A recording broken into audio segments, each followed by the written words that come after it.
So let's talk about the pulley system.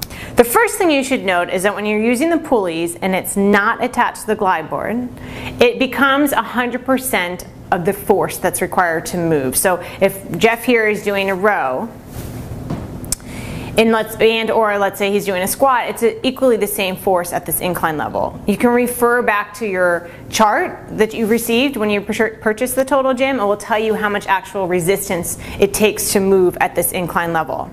But to make this exercise easier, and oftentimes what pulleys are doing with the Total Gym, is that we have them attached to the glide board. So the point I want to make is that if you have these rail latches and you want to do full resistance and you don't want to increase the incline, you can attach it to one of these rail latches, but if you're going to use the pulley, do not attach it higher than that of the lap bars. They always need to be lower down.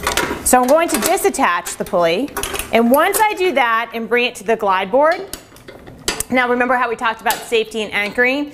If Jeff was standing, then I would remember this is where we anchor, and this is or knuckle down for safety. So if he's doing a row here, we now take that resistance and we cut it in half. And this is where it can get a little technical, but it's important to know, especially when you're working with patients, because just the slightest amount of increase in resistance can really make a big difference.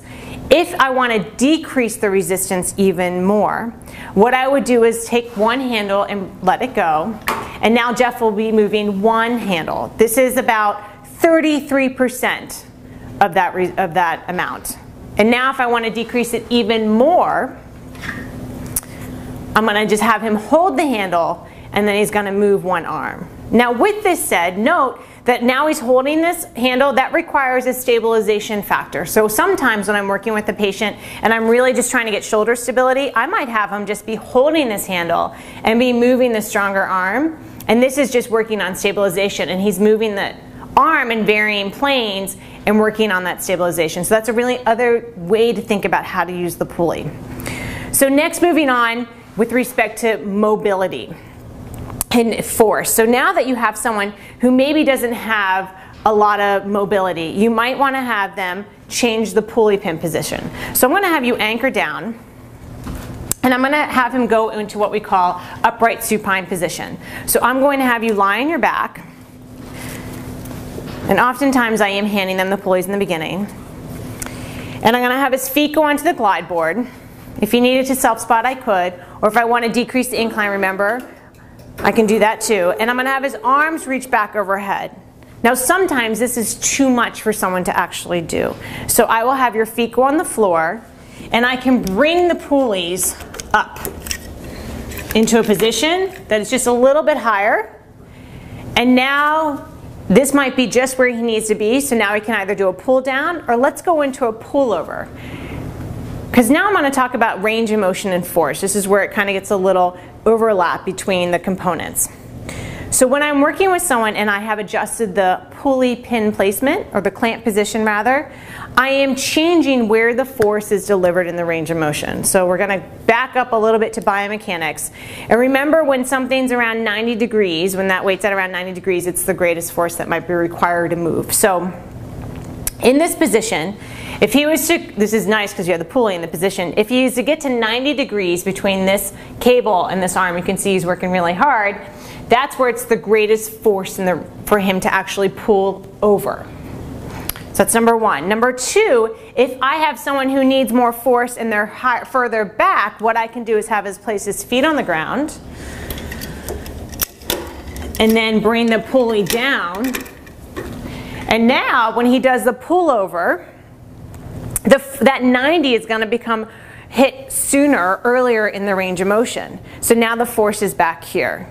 So when you start to move the pulley pin, you're redirecting that force. So oftentimes I'm working with people, I haven't even changed the incline, but the exercise and the strength feels very different for that participant, because I'm really trying to tweak where they're getting the greatest amount of force in the range of motion. So I want to highlight this again.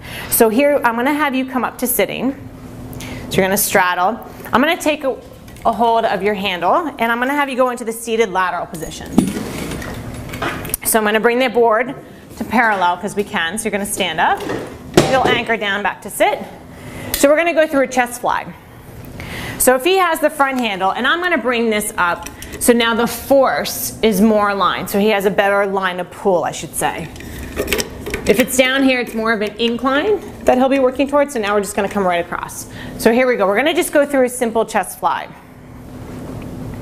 If I was to look at that 90-degree, he hits it about here in the range of motion. But if I want him to, let's say, hit it back here, he needs more force back here. A tennis player, for whatever reason, he needs it back here.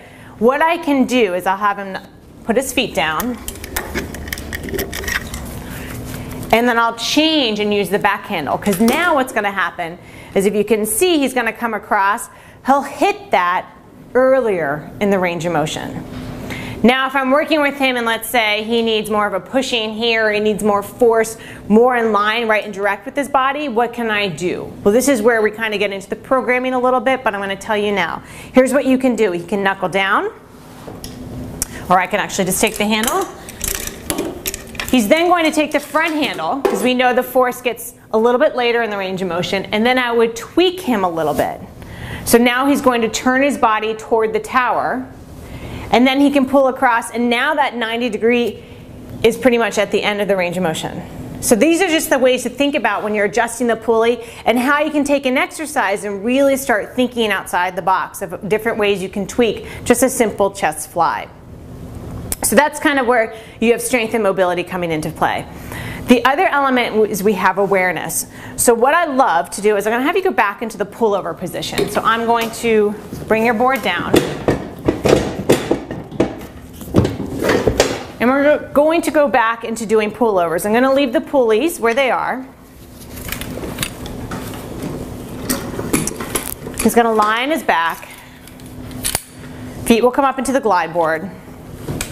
And I really encourage you to try to feel these exercises for yourself. I know it's a video that you're watching, but if you can take some of these components and some of these exercises and feel them in your body, you'll really feel how just little tweaks of the machine can make such a difference in how the intention of that exercise comes to play. So I'm going to have him do a pullover right to his thighs. Now, one thing we do is called static equilibrium, and that means one arm goes back and then you switch. The board stays still, but the participant moves. That's static equilibrium.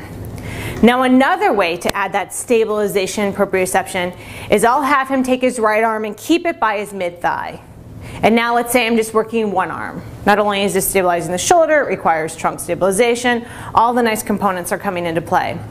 If he keeps moving that left arm, but the right arm comes up, and now he continues to move, this right arm is getting a very big workout. It's really working on stabilization. Like I had mentioned before, you can have this arm be in varying positions as that left arm's moving. And my intention might be more focused on this right arm. Maybe they're here as a patient for right shoulder work.